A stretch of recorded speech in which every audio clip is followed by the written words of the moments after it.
के बाद आया है, अप्रैल से या मई से, तो उसने सिर्फ बुल मार्केट देखा है। बराबर है, वन साइडेड। हाँ, वो वन साइड ही देखा है उसने। जो बाय करता रहेगा तो उसके लगेगा कि मैं एक्सपर्ट बन गया हूँ, लेकिन जब भी फॉल आएगा ना, तब उसको पता चलेगा कि मार्केट में दूसरा साइड भी है। अभी बुल मार्केट के बाद अभी लास्ट 2 मंथ से बहुत ही बड़ा कंसोलिडेशन चल रहा है। वो उसके लिए एक बड़ा एक्सपीरियंस हो रहा है कि मार्केट में एवरी टाइम मूव नहीं होता है। वो उसके लिए अच्छा है। ये पीरियड चल रहा है अभी लास्ट 2 मंथ से। अभी यहाँ से या तो फिर अपर जर्नी चालू करेगा, नीचे का जर्नी चालू करेगा, उसके लिए नेक्स्ट लर्निंग फेज होगा। मे भी हम बोल सकते हैं 1 महीने के बाद या 2 महीने के बाद या 3 महीने के बाद। वो कोई भी प्रेडिक्ट नहीं कर सकता कि कभी नेक्स्ट ट्रेंडिंग मूव आएगा।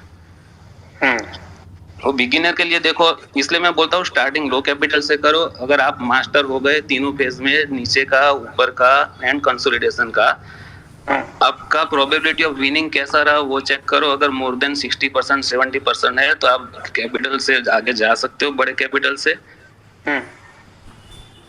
उसके बाद अगर उसमें आपको सक्सेस मिलता है, उसमें भी अगर देखो 70% आपने विनिंग किया है, इसका मतलब ये नहीं कि आप मास्टर बन गए। अगर 70% विनिंग टाइम पे अगर आप 3 या 4 पॉइंट लेते हो और लूजिंग टाइम पे आप 10 पॉइंट देते हो, तो मतलब जो वो साथ में अगर आप 4 पॉइंट लेते हो तो 28% विन करोगे, और 10 पॉइंट देते हो तो 3 में आप 30 पॉइंट्स दे दोगे। मतलब आप न्यूट्रल ही रहने वाले हो। समझ गए ना मैं क्या बोलना चाहता हूँ? बराबर। आपका विनिंग पोजीशन लूजिंग पोजीशन से बड़ा होना चाहिए, तभी आप जाके प्रोफेशनल बन पाओगे ट्रेडिंग में। This is a misconception with many of the traders. They feel that, you know, if you have a winning position, so if your number of trades are profitable, that means it's a good strategy. It is not so. It is really that you need to have a winning position and losing position. Check them with your risk reward ratio. That's what you're saying, right? अगर समझ लो कि आप if you are trading in 10 stock, in 2 stock you are getting more than 100 points. I mean you can say 20% of move, and in your 8 trades you are losing only 1% in each trade. Then also you are going as a winner in 2 trades overall. Yes. If you are taking more than 20% move. Right. So it is the risk involved in your trade that will decide about your trading. How you are master or not? Sometimes I am winning only in 2 stock or 3 stock out of 10, but that 2-3 stocks giving me a very very big return. And in losing trade, I am losing only 0.5% of my capital, or maximum 1% of my capital, total capital, not a deploy capital in trade, total capital. If I have 10 lakh capital, then my maximum loss should be in a particular trade not greater than 10,000. Got it. And if I have to win, then in one trade I will capture at least 50,000 from that trade. That should be my trade. So you're saying, if I have to like summarize Hitesh bhai what you're saying your trade generally which you look at you look at the profitability of 5% and a loss of 1%. So if it comes down by 1%, you generally suggest that a beginner should exit that trade and try to look at it in 5% at least, take the upswing target. Yes. Great. This is amazing. So just for information, so Shankar, while you continue the discussion, I'll put there are a lot of Twitter questions also. Yes, I'll keep asking on a slower side, so that who has already following Mitesh bhai, he can also address those people also, right? Absolutely. Yeah. So Mitesh bhai, just one question coming from Angad Singh. He was asking, why don't people treat trading as a business? अभी देखो इसमें trading में कैसा है कि कुछ लोग part time करते हैं, कुछ लोग सिर्फ इंटरेस्ट के लिए करते हैं पॉइंट, और जो मोर देन 95% मैं तो बोलता हूँ सिर्फ या तो इंटरेस्ट के लिए करते हैं या फिर अपना पार्ट टाइम इनकम जनरेट करने के लिए ट्रेडिंग करते हैं। करेक्ट। एज ए बिजनेस को देखने वाले बहुत ही कम लोग हैं। फुल टाइम ट्रेडिंग करने वाले लोग बहुत कम है, कि मतलब जिनका सोर्स ऑफ इनकम सिर्फ ट्रेडिंग ही है। ऐसे लोग बहुत कम है। अगर उनको सिर्फ एज ए बिजनेस देखना है ना, तो अभी मान लो कि कोई भी बिजनेस का एग्जांपल ले लो, समझ लो कि कोई रेस्टोरेंट का हम बिजनेस करते हैं, बराबर। तो उसमें एटलीस्ट हम कितना, उसमें अगर चलो रेंट पे लिया, कुछ रेंट पे लिया, उसका मंथली रेंट अगर 1 लाख दे रहे हैं, अगर अच्छे एरिया में लिया आपने, तभी आपका चलने वाला है। आउटसाइड में लेके जाने वाले हो तो ऐसा नहीं चलने वाला है, ये भी एक फैक्ट है। तो उसका रेंट से दे रहे हो, मतलब उसका एक्सपेंस देखो कितना हो रहा है, और उसमें से आप इनकम रिवेन्यू कितना जनरेट कर रहे हो, उसमें प्रॉफिट कितना कर रहे हो। अब सब कुछ मिला के अगर पकड़ लोगे तो साल में अगर आपने समझ लो कि 1 करोड़ लगाए है रेस्टोरेंट के पीछे, बिजनेस के पीछे, तो कोई एक्सपेक्ट करता है कि मेरा मुझे 20 लाख का प्रॉफिट हो, 15 लाख का प्रॉफिट हो एक साल में, कोई ऐसे एक्सपेक्ट करता है, या 25 लाख का मैक्सिमम, तो उसका रिटर्न ओनली होता है 25%। ट्रेडिंग को भी आपको ऐसे ही देखना चाहिए कि मुझे भी साल में अगर 25% बनाना है, 30% बनाए, 40% बनाए, लेकिन यहाँ पे लोगों का एक्सपेक्टेशन क्या है कि मैं एक ही महीने में 50% रिटर्न जनरेट कर लूं, एक साल में 100% बना लो, 200 बना लो, बन सकता है इसमें। लेकिन आपके पास स्किल अगर रहेगा ना, तो आप 100 क्या 1000% भी बना सकते हो ट्रेडिंग से, बनाना है तो ये, क्योंकि इसमें आपको स्किल की जरूरत है इसमें, और रोज आपको अपॉर्चुनिटी मिलता है, कोई भी स्टॉक में मिलता है, 10% बढ़ता है। अगर आपने सभी स्टॉक पकड़ लिए 10% ऊपर, तो आपका 1000% भी बन सकता है, 10,000% भी बन सकता है, लेकिन ऐसा सबके हाथ में नहीं आता ना। तो एवरेज आपको क्या टारगेट करना चाहिए, 25%, 30% करो, एज ए बिजनेस की तरह देखो ट्रेडिंग को। इसमें कैसे देख सकते हो आप, रोज अगर आप स्ट्रेटेजी चेंज करोगे, अगर रेस्टोरेंट वाला रोज उसका रेसिपी चेंज करेगा, जो भी आता है एक को पसंद आएगा, दूसरे को नहीं पसंद आएगा, वो तो बोल रहा है कि यार इसमें तो बार बार चेंज होता है, इसमें मजा नहीं आएगा आपको, ऐसा ही बोलेगा, रिकमेंड नहीं करेगा किसी को। अगर ट्रेडिंग में आप समझ लो कि एक स्ट्रेटेजी पे काम कर रहे हो, कि ऐसा पीरियड हो सकता है कि वो स्ट्रेटेजी 2 महीना ना भी चले, बाकी के साल में 10 महीना चलेगी वो, मतलब प्रोबेबिलिटी इसका स्ट्रेटेजी का 70% भी सक्सेस रेट है स्ट्रेटेजी का, तो उस पे ही लगे रहो, बार बार उसको चेंज मत कर दो, चेंज मत करो, क्योंकि हो सकता है कि आपने ये महीना, एक महीना दूसरी स्ट्रेटेजी से ट्रेड किया, वो आपको फेल गई, आपने दूसरे महीने में चेंज किया, दूसरी स्ट्रेटेजी लेके आए, हो सकता है कि वो महीना वो स्ट्रेटेजी ना चले, वो भी फेल हो जाए, सेम साइकिल अगर रिपीट होगा तो आप सोचोगे कि ट्रेडिंग से पैसा बन ही नहीं रहा है। लेकिन अगर देखो आज की डेट, अभी 2 महीने से क्या चल रहा है मार्केट में, कंसोलिडेशन चल रहा है। अगर कोई बंदा सिर्फ दोनों नॉन डायरेक्शनल प्ले कर रहा है, तो उसके लिए 2 महीना बहुत जबरदस्त चल रहा है, तो वो उसको तो सक्सेस मिल गया उसमें, उसको 1 साल में कमाना है, वो 2 महीने में कमा के बैठ जाएगा वो बंदा। अगर कोई ब्रेकआउट या फिर ब्रेकडाउन की डायरेक्शनल ट्रेड करता है, उसके लिए 2 महीने इतने अच्छे नहीं चल रहे अभी से इंडेक्स में, तो वो सोचेगा कि अरे मेरे तो इसमें पैसे बन रहे हैं, नहीं बन रहे, चलो मैं अभी नॉन डायरेक्शनल में घुसता हूँ। ये अभी नॉन डायरेक्शनल में जाएगा, हो सकता है कि नेक्स्ट वीक में ब्रेकआउट या नीचे पे मुंह आ जाएगा, तो उसका उधर भी पैसा बनने का मिस हो जाएगा। तो अपना जो है स्ट्रेटेजी उस पर ही लगे रहो ट्रेडिंग के लिए, 1 महीने के बाद नहीं तो 2 महीने के बाद आएगा, आपको सक्सेस मिलता जाएगा उसमें। मैं मार्केट में प्ले करता हूँ सिर्फ एक ही स्ट्रेटेजी पे, ब्रेकआउट एंड ब्रेकडाउन। कभी मेरा देखो, एज मैं वर्सेटाइल ट्रेडर हूँ, मैं नॉन डायरेक्शनल भी खेल सकता हूँ और डायरेक्शनल भी खेल सकता हूँ, तो मेरे साथ अपने आप को कंपेयर मत करना कभी भी, क्योंकि मैंने मार्केट में 15 साल लगाए और मार्केट को पैसा देके मैं सीखा हूँ। ऐसा नहीं कि लोगों के पास 2 दिन का जाके ट्रेनिंग लेके मैं सीख गया हूँ, ऐसा तो बिल्कुल नहीं है। मैंने मार्केट को 13 साल दिए, 13 साल में मैंने पैसे भी दिए मार्केट को, तब जाके मुझे समझ में आया कि कौन से टाइम पे क्या खेलना चाहिए। और मैं ये कंसोलिडेशन को, मैंने जब कंसोलिडेशन स्टार्ट हुआ ना, तो 1 महीना मुझे नहीं पता चला कि कंसोलिडेशन में जा रहा है, लेकिन लास्ट 1 मंथ से मुझे पता चल रहा है कि कंसोलिडेशन में है, और अभी भी ये हो सकता है 1 महीना और लेगा ये कंसोलिडेशन में, एज पर माई एक्सपीरियंस। तो मैं अभी ऐसे नॉन डायरेक्शनल खेल रहा हूँ, लेकिन जब भी आएगा ट्रेंडिंग हो तो मेरा डायरेक्शनल पे चला जाएगा।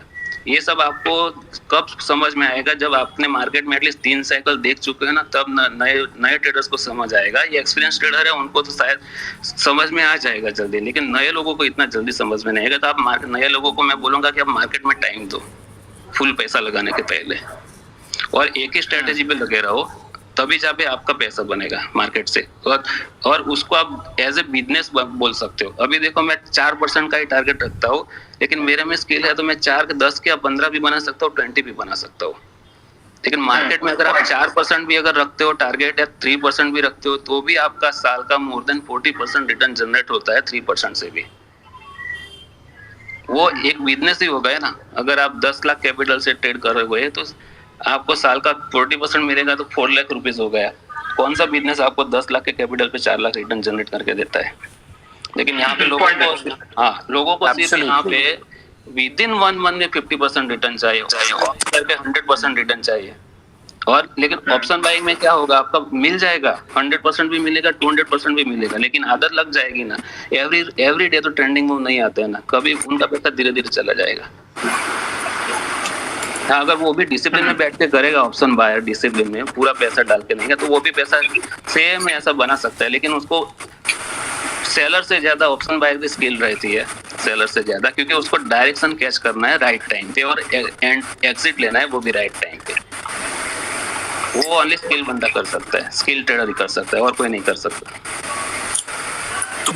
तो मितेश भाई, what is your stock selection process? How do you select a stock and trade on it? Stock selection देखो, आज ही मेरे मतलब दो लोग जो मेरे नॉन पर्सन है उन लोगों ने थ्रेड बनाया ट्विटर पे कि मैं स्टॉक सिलेक्शन कैसे करता हूँ। अभी देखो स्टॉक सिलेक्शन में मैं मोस्टली एफ स्टॉक प्ले करता हूँ, उसमें 150 से लेकर 200 स्टॉक है एवरेज। रोज तो ऐसा नहीं रहेगा ना कि रोज सभी स्टॉक 5% मूव कर दे और सभी स्टॉक 5% नीचे जा दे, ऐसा तो नहीं रहता उसमें। हार्डली 5 से लेकर 7 स्टॉक मूव करते हैं और 5 से लेकर 7 स्टॉक नीचे की तरफ रहते हैं। तो हमको सिर्फ वही स्टॉक में ट्रेड करना है और किसी में भी ट्रेड नहीं करना है। जो स्टॉक मूव करते हैं, मतलब आपके पास F&O का लिस्ट है तो उसमें देख लो कि कौन से मूव कर रहे हैं और कौन से नहीं कर रहे हैं। अब जिसमें मूव कर रहे हैं उसमें आप अपना सेटअप के हिसाब से ट्रेड लो। उसमें अगर आप रेंज ब्रेकआउट देखते हो, अगर दिन में अगर बॉक्स बन रहा है फिर बाद में नीचे की तरफ जाता है, ऊपर की तरफ जाता है, जहां पे ब्रेक देता है वो साइड पे ट्रेड कर लो। रिसेंट एग्जांपल मैं कल का बोलूंगा तो सन फार्मा का ट्रेड देख लोगे, पूरा दिन एक ही रेंज में घुमा, फिर अप साइड की तरफ ब्रेकआउट दिया उसने, वो चलता ही गया वॉल्यूम के साथ। सेम ऐसा केस परसों हिंदाल्को में था, थर्सडे को टाटा स्टील में था, क्योंकि वो मोमेंटम वाले स्टॉक थे। बाकी के स्टॉक देखोगे ना तो हार्डली दिन में 1% भी मूव नहीं करते, वो उधर के उधर ही रहते हैं। अगर डेली सभी स्टॉक 5% ऊपर नीचे रहेगा तो अपना निफ्टी भी ऐसे ही मूव करेगा 5%, वो पॉसिबल ही नहीं है ऐसे इंडेक्स में। तो जो दिन में जो स्टॉक आपको ट्रेंडिंग मूव देते हैं ना उसमें ट्रेड करो, क्योंकि ऑपरेटर मोस्टली उसमें ही एक्टिव रहते हैं। अगर सभी स्टॉक में ऑपरेटर एक्टिव रहेंगे तो निफ्टी भी ऐसे ही हिलेगा अपना, रोज 2-3% डेली का मूवमेंट हो जाएगा। Very true. So your style is mostly trending stocks and from F&O. All right. Mitesh bhai, especially where there is a moment. Yes, where there is a moment. Yeah. Mostly moment देखो, first hour में moment आ जाता है mostly. Okay. हाँ, वो moment catch करने के लिए आपको प्री स्टडी करना पड़ेगा। प्री स्टडी में अगर आपको सिर्फ लेवल आइडेंटिफाई करने पड़ेंगे कि if from particular range if it is going up then I have to buy, if it is breaking this range then I have to go for sell। आपको ये sub level watch करने पड़ेंगे और आपको सिर्फ 7 मिनट मिलता है जब मार्केट का नया दिन अपना चालू होता है। 9-7 को आपको प्री ओपन के रेट ऑलमोस्ट मिल जाते हैं। अगर प्री ओपन में भी आप सभी F&O स्टॉक के ओपनिंग कहाँ पे वो देख लोगे, कौन सा स्टॉक बड़ी मूवमेंट ओपनिंग में दिखा रहा है, आप उसको वॉच लिस्ट में डाल दो और उसके हिसाब से उसकी रेंज देख लो कि ये कौन सी रेंज में अगर इसके ऊपर रहता है मुझे बाय करना है या सेल करना है। वो आपको लास्ट 10 दिन के मूव देख लो, आप अपने स्टॉक के क्या हुआ है। जो भी स्टॉक बड़ा मूव दिखा रहा है प्री ओपनिंग में, लास्ट 10 दिन के उसके डेटा दिख लो कि ये कौन सी रेंज में चल रहा है। अगर इसकी रेंज के आज ऊपर नीचे होता है तो वहां पे आप ट्रेड ले लो अपने हिसाब से। ग्रेट। उसमें से अगर आप देखो ये जो हाई मूवमेंट वाले स्टॉक रहते हैं ना, उसमें 10 में से अगर आप 7 में भी फेल हो गए छोटा छोटा स्टॉप लॉस में, वो 3 आपको बड़े पैसे देके जाएंगे, क्योंकि उसमें ट्रेंडिंग मूव रहता है फुल। मितेश भाई, अभी आपने ये बताया कि ब्रेकआउट और ब्रेकडाउन में आप ट्रेड कर रहे हैं। आप ब्रेकआउट में आपको ट्रेड आ गया, ये तो फ्यूचर ले सकता है, नहीं तो हम लोग ऑप्शन में लेना है कोई पोजीशन। लाइक अभी टाटा स्टील में ब्रेकआउट आ गया कई दिन पहले, तो मैं पुट ऑप्शन सेल कर सकता हूँ क्या? और सेल करने के बाद मे बी डॉक्टर रेड्डी जैसा हो सकता है मेरा सिचुएशन। मैं तो छोटा ट्रेडर हूँ, तो मैं उसको कैसा प्रोटेक्ट कर सकता हूँ? अगर देखो जो बड़े कैपिटल से ट्रेड कर रहा है वो फुल कैपिटल एक ही स्टॉक में नहीं लगाता। जिसके पास समझ लो कि 25 लाख कैपिटल है, उसने समझ लो कि टाटा स्टील का 1400 का या फिर वो ब्रेकआउट आया था 1300 के ऊपर अभी रिसेंट में, तो उसने 1300 का पुट सेल कर दिया है, तो बड़ा कैपिटल पूरा 25 लाख उसमें नहीं डाल देगा, तो उसके लिए कोई प्रॉब्लम नहीं होगा, वो हेज नहीं करेगा तो भी चल जाएगा। क्योंकि अगर वो 1 या 2 लॉट सेल करेगा, अगर टाटा स्टील दूसरे दिन 10% भी गिर गया तो उसका ज्यादा लॉस नहीं होगा। 1 लॉट से सेल करेगा, अगर पूरा 25 का 25 वो लगा देगा तो उसको हेज करना पड़ेगा। क्योंकि वो मान लो कि गैप डाउन हो गया 10%, तो एटलीस्ट 1300 का पुट सेल कर रहा है तो 1250 का पुट बाय कर लो, आपका लॉस लिमिटेड हो जाएगा उसमें, अगर फुल कैपिटल उसमें लगा रहे हो तो। अगर नहीं लगा रहे हो, एक लॉट सेल करोगे, बाकी का पैसा आप दूसरे स्टॉक में डालोगे तो वो इक्विवेलेंट टू पोर्टफोलियो हो जाएगा, दूसरे स्टॉक आपको बचा लेंगे, ये लॉस नहीं देगा। वो बड़े ट्रेडर के लिए, अगर छोटे ट्रेडर्स के लिए करना ही है, उसके पास 1 लाख कैपिटल है, 2 लाख है, तो मैं तो बोलता हूँ हेज के साथ जाओगे। अगर आप पुट सेल कर रहे हो तो नीचे का बाय कर लो, क्योंकि आपके पास मैनेज करने के लिए पैसा नहीं है, तो आपका लॉस लिमिटेड हो जाएगा वो केस में। राइट, तो हम लोग स्टॉप लॉस यूज कर सकते हैं, नहीं तो हेज भी कर सकते हैं। Right, gap up gap down में स्टॉप लॉस काम ही नहीं करेगा। राइट, इसीलिए हेजिंग आपने किया है, रनिंग मार्केट में किया है, तो आप स्टॉप लॉस लगा के बैठ जाओ।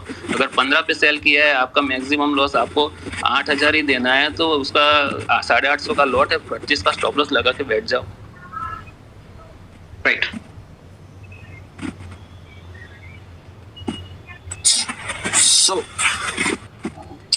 So when do you prefer, I mean this was one of the questions which we have seen, when do you prefer naked and when do you prefer hedged position in options? देखो आज तक मैंने कभी भी hedge नहीं किया मेरी position को। Okay. क्योंकि मैं जब भी पोजीशन लेता हूँ तो ब्रेकआउट आता है तभी लेता हूँ मैं, या ऊपर की तरफ का ब्रेकआउट या नीचे की तरफ का ब्रेकआउट। कंसोलिडेशन पीरियड में मैं ना ही स्ट्रेंगल सेल करता हूँ ना स्ट्रेडल सेल करता हूँ। स्टॉक में मैं कभी भी प्रीफर नहीं करता मोस्टली ऑप्शन सेल करना जब कंसोलिडेशन में रहता है वो, क्योंकि कब ट्रेंडिंग मूव आ जाए और वो मुझे नहीं पता है उसमें। और जब भी आता है ना तो आपको सिर्फ उसमें लॉस ही बुक करना रहता है, क्योंकि ट्रेंडिंग मूव में स्टॉक मोर देन 10% मूव कर ही देता है, 5%, 7%, 10%।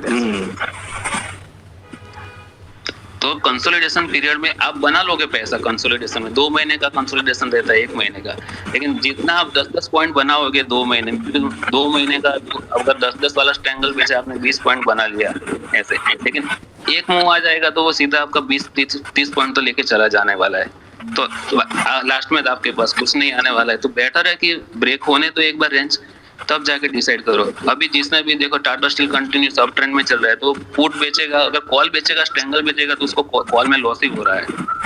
वो कितना कैपिटल लगा के पुट सेव करेगा, फिर ऊपर का कॉल दूर करना चाहेगा, उसके पास कुछ नहीं आने वाला है। लेकिन अगर डिसाइड हो गया रेंज तो पुट बेचते जाओ ना, वन साइड तो आपको मिल रहा है ना। पुट बेचते हो या कॉल में भी अगर बेचा है तो एक स्टॉप लॉस लगा के स्टॉप लॉस देख के निकल जाना चाहिए। वो कौन निकल पाएगा? जिसको डायरेक्शन समझ में आता है ना, वो बंदा इमीडिएटली निकल जाएगा। जिसको डायरेक्शन समझ में नहीं आता ना, वो ऐसे ही खड़ा रहेगा कि चलो अभी नहीं नीचे गिर जाएगा तो मेरा रेट आ जाएगा। And this is a point to be noted. See, and more than 90% जो नए ट्रेडर्स हैं उनके साथ ये प्रॉब्लम है, they are not able to identify the direction. ये देखो, ये डायरेक्शन नए ट्रेडर्स है उनके लिए कोई, ये देखो एकदम इजी नहीं आइडेंटिफाई करना। इसलिए मैंने बोला जो ट्रेडर्स को सभी साइकिल देखने पड़ेंगे।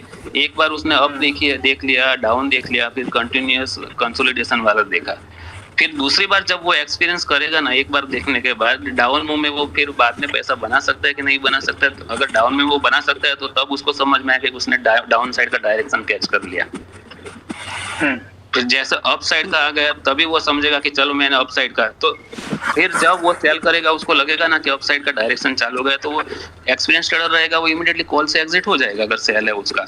अगर कॉल बाय है तो वो खड़ा रहेगा, वो ऑप्शन बाय करके बैठा है तो वो उसका पूरा मुंह कैच करने के लिए। राइट, तो मैं अगर आपका बात समराइज करूं तो it is something like you prefer buying you prefer trading on naked options without hedging because you trade on direction.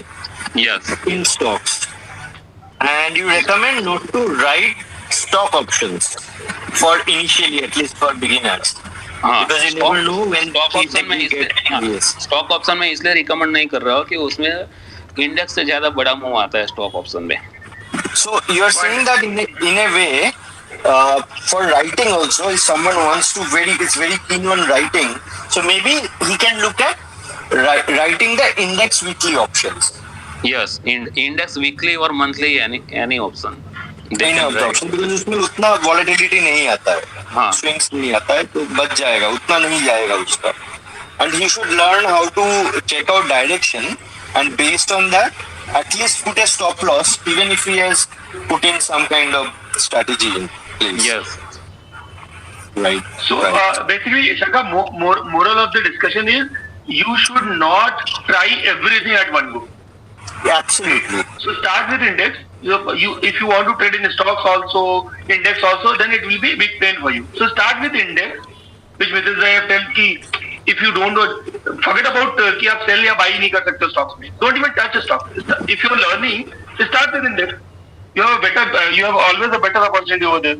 अगर कोई बंदा लर्न कर रहा है तो वो कैश में कर सकता है अगर उसके पास छोटा कैपिटल है तो. हाँ, exactly. तो छोटे कैपिटल में फ्यूचर एंड ऑप्शन में उसका रिस्क मैनेजमेंट कंट्रोल नहीं होगा. वो उसका कैपिटल ब्लो अप होने के चांस ज्यादा रहते हैं. And एक और चीज आपने बहुत अच्छा बोला, like what you rightfully said, and I really loved it. It's all that a trader can't say that he has become a hero by trading in just a bull cycle or bear cycle. He should undergo all the three different phases, like consolidation cycle, bull cycle, bear cycle. Only then he will get his experience right. Yes, ये तीन cycle देखने के बाद ये तीन cycle देखने के बाद उसको नेक्स्ट तीन साइकिल में प्रॉफिटेबल भी होना है, तब जाके वो बोल पाएगा कि चलो मैं कर सकता हूँ ट्रेडिंग एज ए बिजनेस, कि उसको प्रीफर कर सकता हूँ मैं अगर मैं प्रॉफिटेबल हूँ तो. ये देखो मैंने 2007 से लेके 2019 में ये साइकिल मोस्टली 3 से लेके 4 बार मैंने फेस की है. पहले 2-3 बार में फेल रहा होगा, लेकिन लास्ट में दो साइकिल में मैं कोई भी डायरेक्शन कैच कर पा रहा था. तब जाके मैंने डिसीजन लिया कि मैं मेरा हाई पेड जॉब छोड़ के मैं ट्रेडिंग कर सकता हूँ. राइट. और मैंने फुल टाइम ट्रेडिंग भी मैंने 38 की एज में चालू किया. ऐसे नहीं कि स्टार्टिंग में 23, 24, 25 के मैं चालू कर दिया और मैं बन गया, ऐसा नहीं है. 38 के? हाँ, 38 की एज पे. अच्छा, 38 की मतलब फुल 3-4 साइकिल देखने के बाद डिसीजन लिया मैंने. राइट. मितेश जी, मैं कई लोगों से बात करता हूँ तो ये बोलता है कि मुझे ट्रेडर बनना है. मैं पूछता हूँ कि क्यों ट्रेडर बनना है, वो बोलते हैं कि मेरा सैलरी कम है. बट मुझे ये पता है कि मितेश भाई आप इतना अच्छा एक जॉब में थे, आप इंजीनियर है, 6 डिजिट का सैलरी भी लेते थे, फिर भी आपने एक ट्रेडर बनने के लिए सोचा, आप प्रोफेशनल ट्रेडर बन गए. तो उसके लिए क्या टर्निंग पॉइंट था सर? कुछ रीजन था? आपने दूसरों क्यों कोई बिजनेस क्यों नहीं सोचा, लाइक अपने स्टार्टअप बनाता हूँ, ऐसा कुछ आपने सोचा था? देखो मैं एब्रोड जॉब करता था. मेरे करियर में मैंने 4 साल एब्रोड में निकाले, तो मैंने सेविंग तो मेरे लिए बहुत अच्छा हो गया था, मतलब 38 की एज तक. फिर बाद में जब एब्रोड से, मतलब ये सबके साथ होता है, जब भी कोई बंदा एब्रोड से इंडिया रिटर्न आता है ना, तो उसको जॉब नया मिलता है तो सैलरी में कॉम्प्रोमाइज करना पड़ता है, क्योंकि सामने वाले को उनको पता रहता है कि इसकी गरज है जॉब लेने की, तो हम उसको कम सैलरी भी ऑफर करेंगे ना तो वो आ जाएगा. ये सबके साथ होता है. अभी मैं जब एब्रोड जॉब कर रहा था तो मैं मंथली 3 लाख सैलरी ले रहा था वहां पे एब्रोड में. ओके. और जब इंडिया में रिटर्न आया तो मुझे सिर्फ 70,000 ऑफर किया गया. तो क्योंकि मेरे पास कुछ था नहीं, तो जॉब नहीं, इमीडिएटली नया जॉब भी नहीं मिलता है आप, क्योंकि आप इंडिया में आते हो. तो मैंने वो इमीडिएटली एक्सेप्ट कर लिया और 2 साल निकाले, तो मैं वहां पे 1 लाख तक पहुंचा फिर बाद में. लेकिन वो टाइम पे क्या आपको ऐसा कुछ होता है कि चलो ये इतने साल के निकाले और आपको अभी भी कम सैलरी में करना है. अगर आपको आगे बढ़ना है तो या तो कुछ खुद का करना पड़ेगा या कुछ नया करना पड़ेगा. तो मेरे लिए तो सिर्फ 2 ऑप्शन थे कि मैं केमिकल इंजीनियर हूँ तो केमिकल इंडस्ट्री में स्टार्टअप का सोचूं. वो भी मैंने सोचा था, लेकिन एज मेरा हो गया था 38. अगर मैं स्टार्टअप करता हूँ तो एटलीस्ट मुझे 5 साल तो एस्टेब्लिश करने में लगेंगे उसको ब्रेक इवन पॉइंट पे लाने के लिए. स्टार्टअप करने के बाद भी अगर उसमें भी वो 100% सक्सेस की भी कोई गारंटी नहीं है आज की कंपटीशन में. तो मैंने सोचा कि ऐसा कौन सा बिजनेस है कि मैं उसमें आगे बढ़ सकता हूँ। तो मेरे दिमाग में फिर वो ट्रेडिंग का भी आया था कि ये ट्रेडिंग में मैं आगे बढ़ सकता हूँ, क्योंकि मेरे पास एक्सपीरियंस है। तो मैंने चालू जॉब में मैं ट्रेडिंग करके देखा, ऑप्शन सेल करके, क्योंकि वही टाइम पे 2016 में अपने एनएससी ने वीकली ऑप्शन लॉन्च किया था। बराबर। वाओ। तो पहले क्या मंथली ऑप्शन था, मंथली ऑप्शन में इतना टाइम डिके इतना जल्दी नहीं होता था, पैसे जल्दी आते नहीं थे अपने अकाउंट में। वीकली में क्या इमीडिएटली आपका 3 दिन में डिसीजन हो जाता है वीकली में। और अगर आप डायरेक्शन कैच कर सकते हो तो वीकली में जो भी आपको इजीली 1% बनाना तो वीकली में आप बना सकते हो। तो वो टाइम पे मैंने रनिंग जॉब में 3 महीना ट्रेडिंग करके देखा और उसमें मैं सक्सेस हुआ। तो मैंने इमीडिएटली डिसीजन ले लिया कि मैं इसमें करूंगा। वो मेरा टर्निंग पॉइंट था, क्योंकि मेरा सैलरी भी कम था वो टाइम पे as compare to my colleagues, जो मतलब मेरे से बहुत आगे निकल चुके थे, मतलब यहाँ पे रह के, क्योंकि उनका जॉब कंटिन्यूस चल रहा था। मेरा तो कंटिन्यू करता है। तीसरा प्रॉब्लम ये रहता है, अभी मुझे क्या डिसाइड करना है। इमीडिएटली मॉर्निंग में जो अगर मेरे पास गुड सेल पोजीशन है तो मैं क्या करूँगा, अगर मैंने मान लो कि 100 रुपये वाला ऑप्शन बेचा और वो खुला सीधा 300 पे खुला, तो मैं या तो फिर उसको कट करूँ या फिर उसको स्ट्रेडल बना के दूसरा 300 वाला कॉल बेच के उसको हेज कर स्ट्रेडल बना दूँ, ये कर सकता हूँ। या तो फिर फ्यूचर सेल करके उसको मैं मेरे डायरेक्शन में अगर लेके जाओ, मतलब फ्यूचर अगर 300 पॉइंट का अप मूव नहीं देता है तो मुझे वो पुट में से बेनिफिट मिल जाएगा, क्योंकि वो उसका टाइम वैल्यू भी धीरे धीरे कम होगा। अगर दूसरा मैं ये कर सकता हूँ कि अगर मॉर्निंग में पुट ने 300 का हाई बनाया है तो कुछ कंडीशन में क्या होता है, मार्केट रिवर्स होता है, फ्लैट रहता है, 2 प्रोबेबिलिटी और तीसरा प्रोबेबिलिटी डाउन का। तो मैं 300 अगर हाई बनाए तो 310 का स्टॉप लॉस रख के बैठ जाऊँगा। अगर मार्केट को डाउन जाना है तो वो मेरा स्टॉप कट जाएगा। वो टाइम पे मेरा पोजीशन पुट साइड में एग्जिट हो जाएगा और डायरेक्शन भी मेरे लिए क्लियर हो जाएगा। तो मैं कॉल सेल करूँगा हायर प्रीमियम के या फिर सीधा डायरेक्ट फ्यूचर सेल करूँगा। मैं ये कर सकता हूँ वो डायरेक्शन क्लियर होने के बाद। अगर मैंने स्टॉप लॉस रखा और मूव नहीं आता है तो धीरे धीरे टाइम वैल्यू कम होगा। अगर फ्लैट रहता है तो वो 300 का 250 पे आ जाएगा, तो मेरे लिए थोड़ा वो बेनिफिट हो जाएगा। अगर रिकवर हो गया तो मेरे को और कोई मैनेज करने की ज़रूरत नहीं पड़ेगी।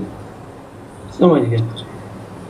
मतलब आपको सिर्फ प्रोबेबिलिटी देखना है कि यहाँ पे ऊपर जा सकता है, फ्लैट रहता है, नीचे जाता है। अगर नीचे जाएगा तो आप स्टॉप लॉस लगा के बैठ जाओ। अगर हिट हो गया तो आपके लिए डायरेक्शन क्लियर हो जाता है, क्योंकि जो पुट ने जो हाई बनाया था वो भी ब्रेक करके नीचे ऊपर जा रहा है, तो समझ लो कि डायरेक्शन क्लियर हो रहा है। तो मैं वो केस में मैं कॉल बेचूंगा।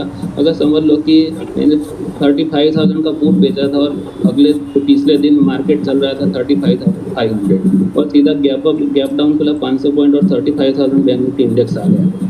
तो दूसरे प्रीवियस डे में जो 35,500 पे जो क्लोज हुआ था वो तो मैं कॉल आराम से बेच सकता हूँ। फिर वो वहाँ जो मुझे लॉस हुआ वो मैं उधर से कवर कर लूँगा उस दिन के लिए। ये मेरा ट्रेडिंग स्टाइल है। दूसरे लोगों का अलग रह सकता है मेरी स्टाइल से भी, लेकिन जो मेरी प्रोबेबिलिटी ज़्यादा एक्सपीरियंस के हिसाब से मैं आपको ये बता रहा हूँ जो मेरा एक्सपीरियंस है। हो सकता है कि किसी को पसंद आए या किसी को ना आए। Of course, that is always there. हर इंसान का अलग अलग रिस्क एपेटाइट है, अलग अलग अपने खुद का एक्सपीरियंस है। So of course that is not there. So there was this question which came from one of the participants: how to overcome fear? Overcome? How do you overcome fear when you make losses? How do you overcome fear? आपको market में fear कब आएगा? जब आपकी position size गलत है तो ही आप में डर रहेगा कि अगर मेरे ऑपोज में गया तो मेरा पैसा उड़ जाएगा। वो कब ऐसा फीलिंग कब आता है? जब आपके पास समझ लो कि 5 लाख का कैपिटल है और आपने लीवरेज लेके, पहले लीवरेज मिलता था, अभी सेबी ने लीवरेज ऑलमोस्ट बंद कर दिया है, बराबर। पहले तो 5x लीवरेज मिलता था, 10x मिलता था, तो लोग क्या 5 लाख के कैपिटल पे 20 और 15 लाख लीवरेज लेते थे, मतलब 15 लाख हो गया। और एक्सचेंज अलग से 5 लाख लीवरेज देता है F&O पे, मतलब टोटल 75 लाख का ट्रेडिंग करते थे लोग 5 लाख के कैपिटल पे। अगर 75 लाख का पोजीशन लेते हो 5 लाख के कैपिटल पे, अगर वो 1% भी वापस जाता है तो आपके कितने पैसे लेके चला जाता है? 75,000। तो 5 लाख के कैपिटल पे अगर आपका 75,000 लॉस होता है तो वो तो कितना बड़ा हो गया। तब फियर आएगा ना उसके ऊपर पे। So Absolutely. basically absolutely. आप बोल रहे हो कि we should go with the lesser margin. हाँ। Don't in fact involve on the margin. मैं देखो, मैं तो लीवरेज रिकमेंड ही नहीं करूंगा अगर आपको प्रोफेशनल ट्रेडर बनना है तो। समझा। हाँ, अगर 5 लाख के कैपिटल पे अगर आपको कोई एक ट्रेड मिला है तो 1 लाख रुपया उस पे लगाओ ट्रेड के ऊपर। अगर वो आपने परफेक्ट ट्रेड फाइंड की है, अगर आपको 5% भी मूव देता है तो आपको 5,000 प्रॉफिट देना है पर लाख कैपिटल पे। हाँ, अगर वो मूव आपकी फेवर में जाता है तो और 1 लाख लगाओ और वो आगे बढ़ता ही रहेगा तो आपको 10,000 दे देगा, मतलब 2% रिटर्न बन जाएगा। इसको ट्रेडिंग को बिजनेस की नज़र से देखो, ना कि गैम्बलिंग की नज़र से देखो ट्रेडिंग को। समझ गया। हाँ, ऐसा मत सोचो कि मैं ये, इसमें भी एक साइकोलॉजी रहता है। लोगों को क्या लगता है कि 10,000 में क्या होगा मेरा आज की डेट में। आज की डेट में देखोगे तो 10,000 का उतना वैल्यू नहीं रहा है अभी तक।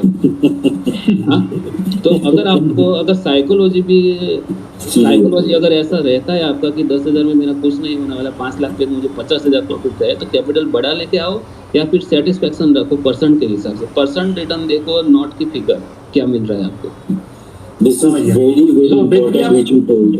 Very important thing which you told कि आप परसेंटेज ऑफ रिटर्न के हिसाब से देखो, ना कि कितना पैसा बना। Very true. Very Right. very thank you. So basically आपका कैपिटल अगर 100 रुपए है और आपको 10 रुपए आ रहा है तो it's all about capital, but ultimately it's the 10%. It is 10% and which is very big. Which is very big. Secondly, जो आप बोले बिजनेस में आप जब आते हो, you look at it in terms of percentage of return on your investment. Whereas in trading, you think like it's a gambling and you try to make 100% return, 200% return, and that thought process is not correct. And अभी आप अपने listed company देखो, उनका net profit margin कितना रहता है, 10 से लेकर 30% के बीच में रहता है, बराबर। तो वो भी ऐसे बिजनेस की तरह ही कर रहे हैं। नहीं तो वो लोग ऐसा नहीं सोचेंगे कि चलो मैंने 10,000 करोड़ लगाया तो मैं भी साका 10,000 करोड़ बना लूँ, लेकिन ऐसा होता है नहीं होता है ना। बड़ा तो हमारा पैसा, क्योंकि ये हम अपने पैसे से ट्रेड कर रहे हैं तो हमको हमारा रिस्क देखना ही है। अगर आप गैम्बलिंग करोगे, पूरा सेविंग लेके आ जाओ विथ न्यू मार्जिन रूल, उसमें पहले क्या लिवरेज मिलता था, अभी लिवरेज नहीं मिल रहा है। लिवरेज में आप ट्रेडिंग कर रहे हो मींस कि इंट्राडे ट्रेड कर रहे हो आप, क्योंकि लिवरेज ब्रोकर का लिवरेज अगर आप यूज करते थे पहले तो पोजीशन लेके नहीं जाते थे आप, वो प्योर इंट्राडे ट्रेडिंग हो गया वो। अब इंट्राडे ट्रेडिंग करना ऑप्शन सेलिंग में मींस कि आपको डायरेक्शन ही फाइंड करना है, तभी आप अगर ऑप्शन बेचोगे तो पैसा मिलेगा, क्योंकि वो कम कब होगा जब बेचा है, जब डायरेक्शन आपकी फेवर में जाएगा।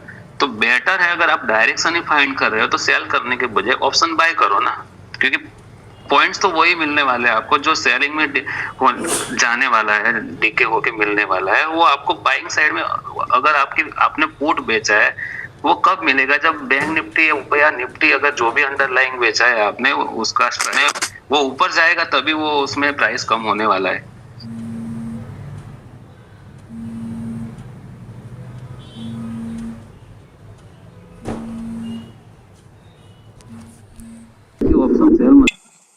अगर आपको ऑप्शन सेल नहीं किए थे, क्योंकि वो टाइम पे मैं करता नहीं था, अभी जब डाउन सर्किट आया था मार्च में, तब मेरा पुट साइड में कोई भी पोजीशन नहीं था, क्योंकि मैंने डायरेक्शन फाइंड कर लिया था, इसलिए मैं बच गया था वो टाइम पे।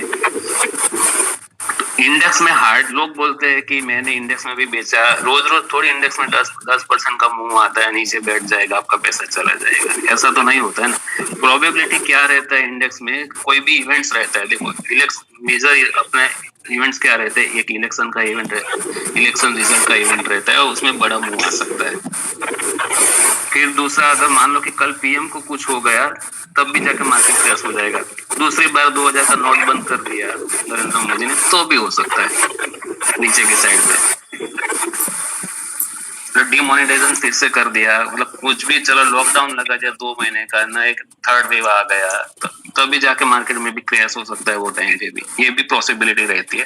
अगर आपको ऐसा अगर डर लगता है तो हेज करके रखो पोजीशन, लेकिन हेज करने में क्या रहेगा, सबका अलग अलग रहता है ट्रेडिंग स्टाइल। मैं हेज करता हूँ तो मेरी प्रॉफिट जो मुझे मिलने वाला है उसमें हेजिंग में मेरा थोड़ा प्रॉफिट चला जाएगा। सेटिस्फेक्शन अगर आपको है कम प्रॉफिट से तो हेज करके चलो, जिसके मन में डर रहता है कि मेरा कैपिटल चला जाएगा। अभी डर किसको रहेगा कि जिसने अपना पूरा सेविंग डाल दिया है ट्रेडिंग में, उसको ज्यादा डर रहता है। मेरा देखो आज की डेट में जो मैं ट्रेडिंग कर रहा हूँ, अगर वो जीरो भी हो गया ना तो भी मुझे कुछ फर्क नहीं पड़ेगा, क्योंकि मैंने साइड में पैसे दूसरी जगह पे भी इन्वेस्ट करके रखे, वहां से भी मैं फिर से स्टार्ट कर सकता हूँ। मेरा नॉलेज नहीं जाने वाला, मेरा सिर्फ पैसा जाएगा।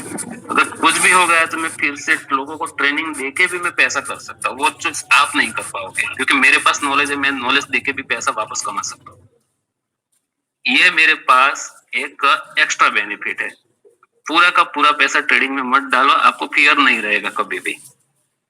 अगर आपका जिंदगी का सेविंग 50 लाख है तो पूरा 50 लाख लेके मत आओ, सिर्फ 10 लाख से ट्रेडिंग करो और उससे आगे बढ़ो। तो ये छोटे कैपिटल के लिए बोला इन लोगों ने 2 से 5 लाख का, तो उसके लिए उन लोगों के लिए सिर्फ मैं इंडेक्स का ही प्रीफर करूंगा, आइदर निफ्टी या फिर बैंक निफ्टी। बैंक निफ्टी से ज्यादा वॉलेटाइल है तो निफ्टी में करो, लेकिन निफ्टी में एक प्रॉब्लम है कि उसमें एडजस्टमेंट करना वेरी वेरी डिफिकल्ट है निफ्टी में। बैंक निफ्टी में आपके पास मल्टीपल स्ट्राइक अवेलेबल है, निफ्टी में सिर्फ 50 पॉइंट के गैप में है, और उसमें भी टाइम वैल्यू बहुत कम रहता है निफ्टी में। अगर आप ऑब्जर्व करोगे बैंक निफ्टी से कंपेयर करोगे ना, तो निफ्टी में टाइम वैल्यू कम रहता है।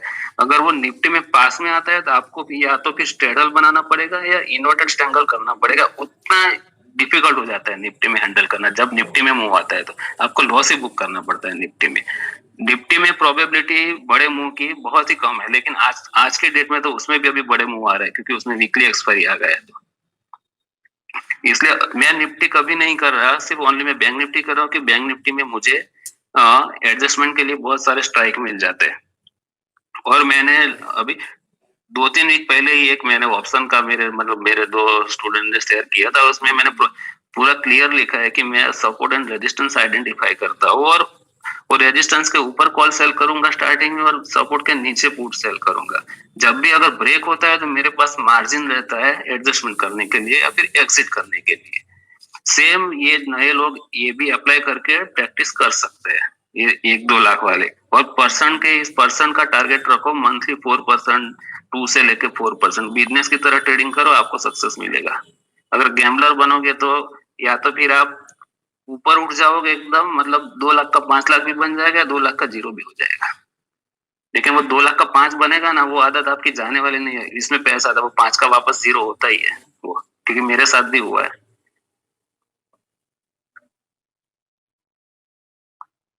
Hello, very true. अच्छा, एक क्वेश्चन आया था, एक प्रोफेशनल ट्रेडर जो है does he need to do everything like option selling, option buying, future selling, future buying, stock selling, stock buying, or should he focus or should he stay focused on one strategy? वो देखो traders की skill के ऊपर जाता है वो। अभी मैंने देखो ये ट्विटर पे कुछ ट्रेडर ऐसे है कि वो सिर्फ ओनली ऑप्शन सेल करते हैं और कुछ भी हाथ नहीं लगाते उसमें, ना फ्यूचर ट्रेड करते हैं ना ऑप्शन बाय करते हैं। अगर वो सेलिंग करना है तो सिर्फ सेलिंग ही करते हैं ऑप्शन का। कुछ ट्रेडर ऐसे है कि सिर्फ ऑप्शन बाय करते हैं, कुछ ट्रेडर ऐसे है कि वो सिर्फ इंट्राडे फ्यूचर करते हैं। मेरा एक फ्रेंड है हैदराबाद में, वो ओनली सिर्फ इंट्राडे फ्यूचर ट्रेडिंग करता है और कुछ नहीं करता, ना ऑप्शन बेचता है ना कुछ भी करता है। वो सिर्फ इंट्राडे फ्यूचर ट्रेडिंग करके वो पैसा बना के निकल जाता है। मतलब सबका स्किल अलग अलग रहता है। मेरा स्किल अगर आप देखोगे तो मैं सेल भी कर सकता हूँ, कभी कभी ऑप्शन बाय भी करता हूँ मैं, जब भी मुझे डायरेक्शन क्लियर होता है। फ्यूचर में जब मुझे ब्रेकआउट स्टॉक में मिलता है मैं फ्यूचर ट्रेड भी कर लेता हूँ। मतलब वो स्किल के ऊपर रहता है कि किसका स्किल अच्छा है, उसमें उसको ट्रेड करना चाहिए। दूसरों को देख के ट्राई नहीं करना चाहिए कभी भी। अभी देखो मेरा स्किल मैक्सिमम सेलिंग में है, कभी भी मुझे बाइंग में अपॉर्चुनिटी मिलता है ऑप्शन बाइंग में, मैं पूरे पैसा नहीं लगाता उसमें। अगर मेरे पास 10 लाख कैपिटल है तो ऐसा नहीं कि मैं उसमें 5 लाख लगा दूं या 3 लाख लगा दूं। मैं हार्डली उसमें 2% कैपिटल लगाऊंगा, मतलब 20,000। अगर वो आधा भी हो गया तो मुझे 1% लॉस होगा ऑप्शन बाइंग में। मतलब वो स्किल के ऊपर जाता है। अगर आप प्योर ऑप्शन बायर है, अगर एवरी टाइम ऑप्शन बायर में क्या रहेगा कि आपको डायरेक्शन मिलता है, सभी डायरेक्शन में ट्राई करना है, क्योंकि एक डायरेक्शन ऐसा आता है कि आपको वो 200%, 300%, 400% रिटर्न देके चला जाता है। और समझ लो कि कोई बंदा एवरी टाइम पे निफ्टी का या फिर निफ्टी का एटीएम स्ट्रेडल बाय करता है ब्रेकआउट देख के, 150 पे ऑप्शन बाय करता है, 10 लाख में से 1 लाख कैपिटल दाव पे लगाता है, 150 का स्टॉप लॉस 100 पे रखता है। उसका ऐसे 2-3 बार जाएगा स्टॉप लॉस, लेकिन एक बड़ा मूव आ जाएगा ना, तो उसको 300-400 पॉइंट देके चला जाएगा, लेकिन उसको एवरी बार एक ही स्ट्रेटेजी ट्राई करना पड़ेगा ऑप्शन बाइंग में। ऐसा नहीं कि एक बार किया चलो नहीं आया छोड़ दिया, तो अगर जिस दिन वो छोड़ेगा उसी दिन मूव आ जाएगा तो उसको बड़ा अवसर होता है। तो जिसका स्किल जिसमें रहता है ना, उसमें ही ट्रेड करो मैं बोलता हूँ। Very true, very true.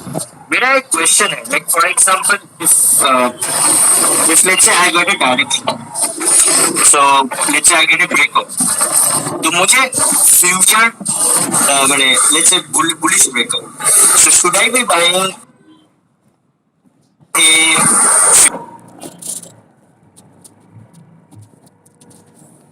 future, should I be buying a call, or should I be writing deep in the money put? हाँ, अभी देखो आपने बोला deep in the money put,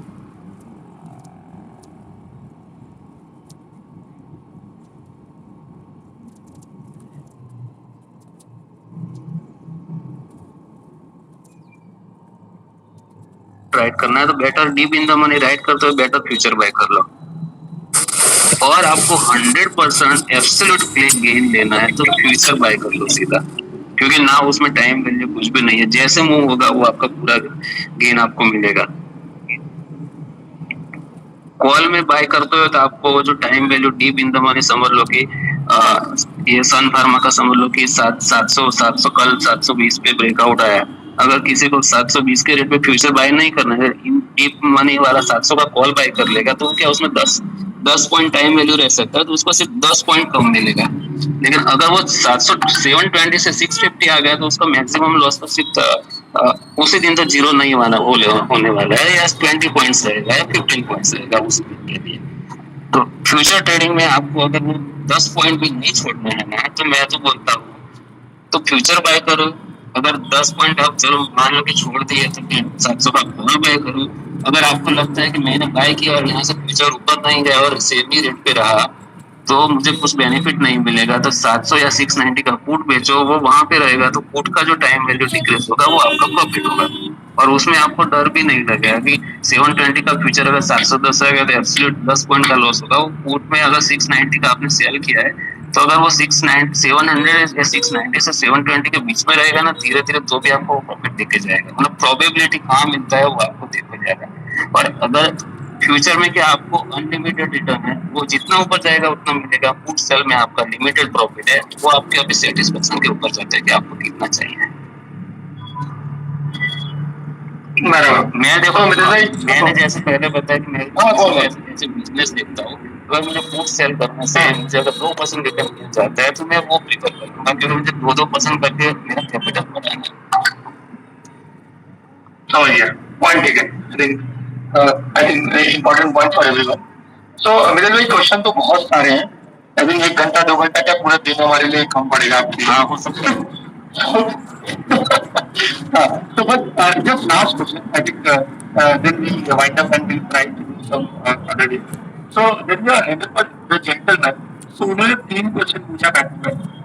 एक तो इवन आस्किंग कि what strategy do you use for option selling in bull and bear market. So अगर market consultation so we know, right? How you manage the option selling in bull and bear? The second is, which indicator do you use to identify the different stages of any stock? Basically, you just want to know the direction कैसे identify करना। And the last one is there any book or site which you recommend for the readers to go for knowledge exchange or probably get something out of it? हाँ, अभी इनका question है कि bull market में आप कैसे cell करते हो। अभी बुल मतलब आपका डायरेक्शन क्लियर होगा कि ऊपर ही जा रहा है, इसमें मैं सिर्फ पुट ही सेल करूंगा। अगर समझ लो कि आज की अभी आज कल बैंक निफ्टी क्लोज हुआ 34,600 पे, समझ लो कि वहां से बुल मार्केट चालू हो गया, बैंक निफ्टी सीधा गैप अप हुआ 500 पॉइंट ऊपर विद हैवी बाइंग, मतलब वॉल्यूम बाइंग से ऊपर ही जा रहे हैं। ये केस में देखो स्किल ट्रेडर रहेगा तो कोई ऑप्शन बाय भी कर लेगा, कोई फ्यूचर भी बाय कर लेगा, और एज ए सेलर अगर उसको प्रोबेबिलिटी उसको 90% 95% 90% उसको ये क्या है पैसा थोड़ा भी लेकिन बनाना है कुछ भी, तो जहां से उसने ब्रेकआउट दिया है समझ लो 34,600 से, तो मैं 34,600 का पुट सेल करने का मेरा फुल कैपिटल भी उसमें लगा सकता हूँ और अगर उसमें मुझे 2% रिटर्न मिल जाता है तो आई एम सेटिस्फाइड, तो मैं वही बेच दूंगा 34,600। समझ लो कि 3,500 पे ऊपर जो दूसरे दिन भी गया 500 पॉइंट और ऊपर गया, तो प्रीवियस डे में जहाँ उसने 3,500 का क्लोज दिया था, 34,600 का अनवाइंड करके मैं 3,500 में शिफ्ट हो जाऊंगा और ज्यादा रिटर्न देने के, मैं ऐसे ट्रेड करता हूँ। सेम आप डाउन साइड में लगा सकते हैं, सेम केस। अगर समझ लो कि 3,500 में मैं शिफ्ट हुआ और तीसरे दिन वो वापस अगर नीचे आया कैप डाउन होकर 35,200 के, वो टाइम पे मुझे रजिस्टर पता चलेगा कि 600 का रेजिस्टेंस बन गया, तो वो टाइम पे मैं 34,600 का 35,600 का इमीडिएटली कॉल सेल करके स्ट्रेंगल बना दूंगा। तो नीचे का आपने बेची, जैसे ऊपर से रेजिस्टेंस आपको पता चल गया, आपको मालूम चल गया कि ताकि उधर हम कर दिया। ये पूरा आपके जैसे आप प्रैक्टिस करोगे ना, एक्सपीरियंस से आप अपने आप सीख जाओगे कि क्या करना है। मैंने देखो, मैंने ना कोई ट्रेनिंग लिया है ना कोई बुक्स पढ़े, मैंने आज तक यूपी बुक्स नहीं पढ़े, लेकिन एक बंदे ने मुझे बताया था कि तुम्हारा जो एक्सपीरियंस है ना, पूरा मेथड्स ऑफ टेप रीडिंग करके बुकअप का बुक है, उसमें पूरा लिखा हुआ है, तुम जैसे ट्रेडिंग स्टाइल करते हो सेम ऐसे उसमें लिखा है। उसने बोला था मुझे तब, तो इसलिए मैंने लोगों को बोला कि ये बुक पढ़ो, क्योंकि वो बुक तो मैंने भी पूरी अभी तक नहीं पढ़ी, सिर्फ उसके 2 सेक्शन पढ़े, सेक्शन 10 और 14 है शायद, मुझे एग्जैक्टली याद नहीं है, वो देख के एक बार मैं मेरे ट्विटर पे डाल दूंगा कि ये सेक्शन पढ़ लो। आपने ट्विटर पे भी मेंशन किया। हाँ राइट। एक क्वेश्चन पूछना चाहता हूँ नितीश भाई, आपने स्ट्रैडल के बारे में बोला, तो काफी लोगों ने स्ट्रैडल का क्वेश्चन डाला था ट्विटर में, I think that we have to answer. तो हाउ यू डिसाइड स्ट्रैडल और स्ट्रैंगल, तो एक्सपेरिकली और नॉन एक्सपेरिकली आपको कौन सा स्ट्राइक डिसाइड करता सेल करना चाहिए, वो आप कैसे डिसाइड करते हैं, हाउ यू डिसाइड दैट? देखो स्ट्रैडल स्ट्रैंगल प्ले करना है, अभी ये करंट वीक का मैं देखता हूँ तो देखो 35,100 पे रेजिस्टेंस ले रहा है बैंक निफ्टी और 34,200 पे सपोर्ट ले रहा है, और अभी बीच में चल रहा है 34,600। ये केस में आप स्ट्रैंगल सेल कर सकते हो क्योंकि वो बीच में ही चल रहा है। स्ट्रैंगल सिंपल है, पास में गया 35,000 के पास में गया 35,000 और वहां पे रेजिस्टेंस किया 35,100 का। अभी देखो नीचे से ऊपर गया तो मतलब एक बार नीचे का सपोर्ट लेने की कोशिश करेगा, और यहाँ पे रेजिस्टेंस भी हो सकता है कि एक दो दिन यहाँ पे रुकेगा। ये केस में आप वो टाइम पे रेजिस्टेंस एग्जैक्ट रेजिस्टेंस के एग्जैक्ट सपोर्ट के पास स्ट्रैटेजी प्ले कर सकते हो, करना है तो, क्योंकि वहां पे एक दो दिन भी रुका तो स्ट्रैटेजी में से आपको पॉइंट मिल जाएंगे। अगर रेजिस्टेंस क्रॉस कर दिया या सपोर्ट ब्रेक कर दिया तो आपको सिर्फ सिंगल साइड ही जाना है उसके बाद। तो जब तक रेजिस्टेंस सपोर्ट पता है प्ले करो, जैसे रेजिस्टेंस सपोर्ट अगर पता चल जाता है एक बार ब्रेकआउट हुआ तो सिंगल साइड। मैं जैसे प्ले कर रहा हूँ मैं ऐसे बोल रहा हूँ, एक्सपीरियंस के हिसाब से बोल रहा हूँ। हो सकता है कि दूसरे लोग जो मतलब जो ट्रेडर जो प्रॉफिटेबल है वो ऐसे प्ले भी ना भी करते हैं। राइट, ये इतना इजी है क्या सर? आप जस्ट बोल रहे हैं कि सपोर्ट एंड रेजिस्टेंस हम लोग डिसाइड कर दिया, उसके ऊपर वाला देख लो ना, ट्रेंड देख लो ना, निफ्टी का ट्रेंड देखो ना, एवरी टाइम ऐसा थोड़ी है कि 15,000 से 35 से चालू हुआ तो 5 महीने में 40,000 आ गया क्या, इतना ही घूम रहा है ना। राइट, सपोर्ट रेजिस्टेंस पे तो चल रहा है। तो इसमें स्ट्रैडल में क्या कर रहे हैं सर आप? ये तो स्ट्रैंगल हो गया, स्ट्रैडल के लिए स्ट्रैडल में वही अभी बोला ना, अगर 3500 के पास आया तो वहां पे मैं 35,000 का स्ट्रैडल बॉल एंड दोनों मिलके, अगर उधर ही रुका तो मुझे स्ट्रैडल से प्रॉफिट मिल जाएगा। अगर डायरेक्शन क्लियर होता है, समझ लो कि अप साइड का क्लियर हुआ तो मैं कॉल एक्सेप्ट कर लूंगा, सिर्फ मूवमेंट बना रहूंगा। लेकिन मैं इंट्राडे प्रेफर नहीं करूंगा स्ट्रैडल या स्ट्रैंगल प्ले करना, इंट्राडे प्रेफर नहीं करूंगा मैं, पोजिशनली करूंगा मैं, क्योंकि इंट्राडे में डीके उतना नहीं होता है जितना होना चाहिए। अगर मुंह आ गया तो वो अगर एक दिन में आपने बना दूसरे दिन मुंह आ गया तो चला जाएगा। इंट्राडे में बेटर है कि आप पोजिशनल प्ले करो। Yes right. मेरा maybe I want to ask one last question on the psychology part. So कभी कभी हम लोग ट्रेडिंग करता है, एक ट्रेडर का लाइफ में एवरी टाइम विनिंग ही नहीं होता है, लॉस भी होता है। अभी some time it is 3-4 days 5 days ऐसा कंटिन्यूसली लूजिंग स्ट्रीक होता है, तो आप उससे बाहर कैसे आता है? नहीं तो कोई एक नया ट्रेडर है, उसने स्टार्ट किया, बेचारा कैसा लगा कि स्टार्टिंग में लॉस में गया, कुछ हुआ 3-4 दिन, तो वो टाइम पे आपका साइकोलॉजी बहुत इफेक्ट करता है। नया ट्रेडर है वो तो होती है लर्निंग फेज में, अगर उसको 3-4 दिन लॉस किया मैं तो बोलता हूँ वो तो पूरा 3 महीना भी लॉस में पड़ा तो उसको अपने मिस्टेक से सीखना है, क्योंकि उसको स्टार्टिंग में पूरा पैसा नहीं देगा, अगर वो लगा देगा ना अगर लॉस हो गया ना तो फिर वो कभी वापस नहीं आएगा मार्केट, पूरा लगा के आएगा। लेकिन अगर उसका सेविंग 10 लाख का है, अगर वो 25 हजार लगा के नया ट्रेडर सीख रहा है, अगर वो 4 बार भी फेल होता है ना, अपने मिस्टेक से वो अगर आइडेंटिफाई करेगा कि मैं दूसरी बार नहीं करूंगा तो वो आगे प्रॉफिटेबल बन सकता है वो बंदा। और मेरी बात करूँ तो मैंने ऑलरेडी पहले ही बताया कि मेरा एक ट्रेड में 1% से ज्यादा मैं रिस्क लेना पसंद नहीं करूंगा, और मेरा मैक्सिमम पोजीशन ऑप्शन राइटिंग में रहता है। ऑप्शन राइटिंग में आपको इतना बड़ा लॉस नहीं आता है, 2% 3%, अगर पोजिशनल प्ले करते हो तो जब बड़ा कैपिटल गैप डाउन होता है तभी आपको लॉस होता है उसमें। अगर मेरा एक बार लॉस हो गया समझ लो 2% का हुआ, दूसरी बार भी 2% का, ऐसे 4 बार तो मेरा कितना कैपिटल जाएगा, 8% जाएगा ना। बाद में तो मेरे 8% तो ऑप्शन राइटिंग करके मेरा स्केल जिसमें वो 8% में 1 महीने या फिर 2 महीने में कवर कर सकता हूँ, मुझे फ्रस्ट्रेशन नहीं आएगा ये केस में, क्योंकि मुझे पता है कि how to take that money from the market again. Right, अगर आपको पता ही नहीं है तब जाके आपको फ्रस्ट्रेशन आएगा कि मैं चार दिन में लॉस हो गया, 5 में लॉस हो गया, मेरा पैसा कैसे वापस आएगा। अगर आप ये सोचते, कोई भी ट्रेडर अगर ये सोचता है ना कि मेरा पैसा कैसे वापस आता है तो उसको ट्रेडिंग छोड़ देना चाहिए, क्योंकि उसको नहीं पता है कि तो पैसा कैसे वापस आएगा, तभी जाके वो अपने आप को पैसा पूछता है कि अब पैसे के मेरे कैसे वापस आएंगे। क्योंकि उसको नहीं पता है तभी वो अपने आप को क्वेश्चन पूछ रहा है ना कि मेरे पैसे कैसे वापस आएंगे। मुझे पता है कि वापस कैसे लेना है, कि इसलिए मैं फ्रस्ट्रेट नहीं होता जब भी ज्यादा मुझे लॉस होता है तो। Right. Good. So, first of all, thank you so much, everybody. I think we have a huge long list of questions. And I'm sorry for I'm not able to address. अगर question अगर समझ लो कि अगर थोड़े भी बाकी रहे तो we can plan in future too. A bigger instead of one or two. No, obviously.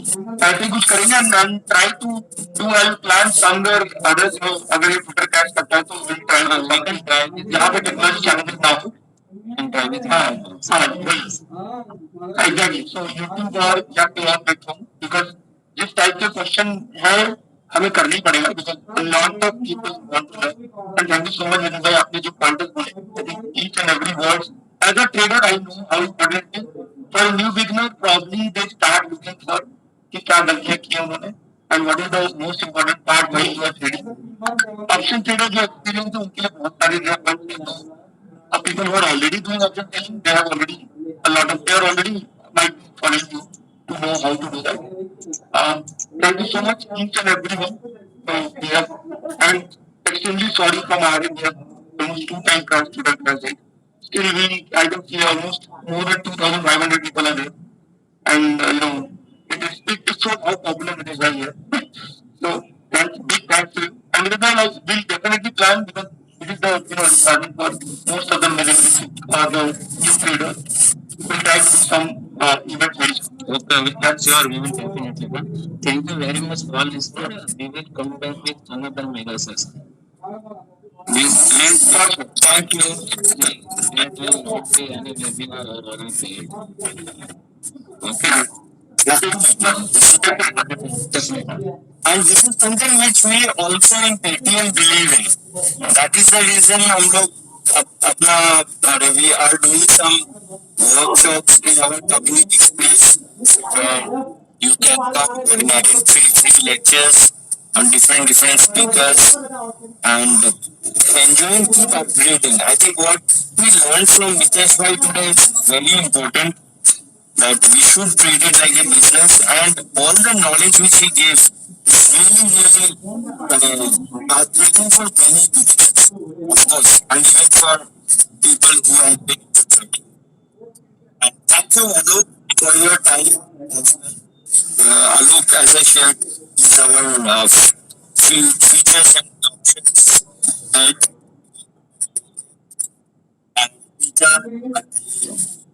And I'm very thankful to all the participants that were patient enough to we have come back and test Twitter's patience as well. Even if it breaks, let's get that. Thank you, everyone. Thank you, Mitesh bhai. Thank you, everyone. Thank you, everyone.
Bye.